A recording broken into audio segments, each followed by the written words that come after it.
Social media ద్వారా బాగా famous అయిన బర్రెలక్క తెలంగాణ ఎన్నికల సమయంలో సృష్టించిన సెన్సేషన్ అందరికీ తెలిసిందే. ఒకే ఒక్క వీడియోతో రాత్రికి రాత్రే సోషల్ మీడియా సెలబ్రిటీగా మారిపోయిన బర్రెలక్క ఎన్నికలు ఏవైనా ఎన్నికల్లో పోటీ చేసి నిరుద్యోగుల తరపున ప్రతినిధిగా తన గళాన్ని వినిపించడానికి ప్రయత్నం చేసింది.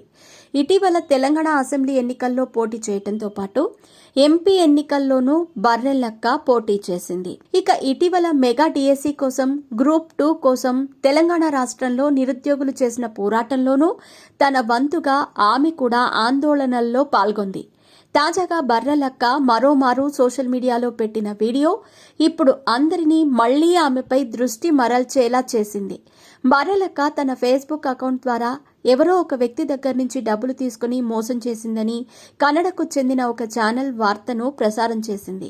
అయితే ఆ వార్తలో తన ఫోటోలతో పాటు తన పేరును కూడా చెప్పగా తనను మోసం చేసిందంటూ ఒక బాధితుడు చెప్తూ ఉండటంతో ఈ వార్త ఇప్పుడు సోషల్ మీడియాలో వైరల్ అవుతుంది. అది కాస్త బర్రెలక్కకు చేరటంతో ఆ వార్త చూసి షాక్ అయిన బర్రెలక్క లబో దిబోమని రోదిస్తోంది. ఫేస్బుక్లో చాట్ చేసి తన వద్ద నుండి డబ్బులు తీసుకుందని ఒక బాధితుడు బర్రెలక్క పైన సంచలన ఆరోపణలు చేశాడు. ఆ వీడియో చూపిస్తూ బర్రెలక్క ఆ వార్తకు తనకు ఎలాంటి సంబంధం లేదని పేర్కొంది. తాను ఎవరి దగ్గర నుండి డబ్బులు తీసుకోలేదని కన్నీళ్లు పెట్టుకుంది. అసలు తనపై ఇలా ఎందుకు ప్రచారం అవుతుందో తనకేమీ అర్థం కావటం లేదని, అతనెవరో కూడా తనకు తెలియదని, నా మీద ఎందుకిలా బ్యాడ్ న్యూస్ స్ప్రెడ్ చేస్తున్నారని లబోదిబోమంది బర్రెలక్క. నా జీవితంతో ఆడుకుంటున్నారని ఏడుస్తూ చెప్పింది.